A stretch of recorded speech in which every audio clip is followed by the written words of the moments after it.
Dito kami ngayon sa Enterprise, new building namin. At magkakaroon lang kami ng short interview para sa cadetship program namin, batch 2022, si Mr. Sari. Sari, magandang umaga sa iyo. So, how long you stay in Dalisay? Since 2022, sir. So, it's been 4 years, sir. 4 years, okay. So, you are higher license with OIC. Yes, sir. OIC license. So currently arranging your necessary documents to complete your COC, COE? Yes, sir. For promotion, sir, from AB to third grade. Yes, good. Hopefully. So imagine, no, sa yung batch 2022 natin, no? So meaning to say, yung aims niya, objectives niya in life is maging officers siya, no? Okay? So ngayon si Mr. Sari, ano yung ex-vessel mo, Mr. Sari? Last vessel ko, sir, from motor vessel Yasu. Yes. So Yasu is under Laurel Ship Management. So ngayon, ano bang masasabi mo sa Dalisay, yung time na nag-join ka sa Dalisay?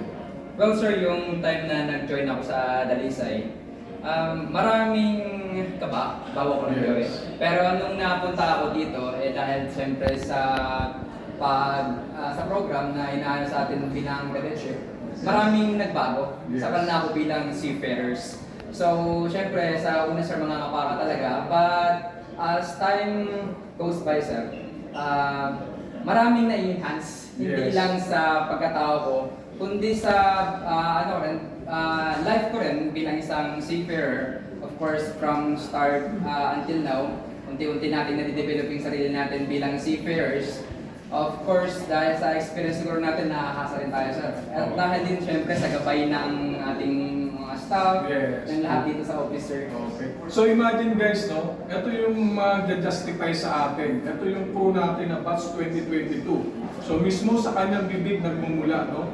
Kumbaga, time na talagang maraming struggle ang ginawa niya pero hindi sa sumuko, nilaban niya kasi gusto niya may patutunguhan siya. So ito yung mga cadetship natin na talagang I salute you talaga. Napaka-the best mo talaga. So meaning to say, so dito ba, are you satisfied with the salary na nare-receive mo sa Dalisay?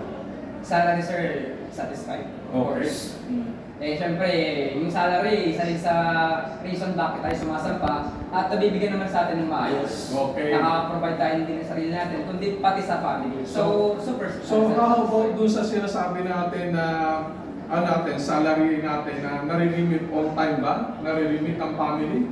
Of course, sir, on time. Minsan nga, sir, na-advance pa eh. Kasi Wow, yung you see? natin minsan sa 10, Yes. minsan nasa before 10, andun na eh, 6, 5 or ano.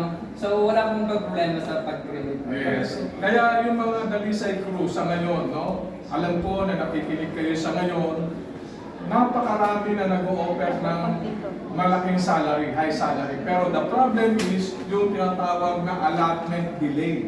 Saan pa tayo yan? Sa Dalisay dito, on time. Pag sinabing every fifth matatanggap, kahit nasa province ka, matatanggap yun. So imagine ngayon pupunta ka sa iba, mataas ang sweldo, pero ang pamilya mo nagugutom.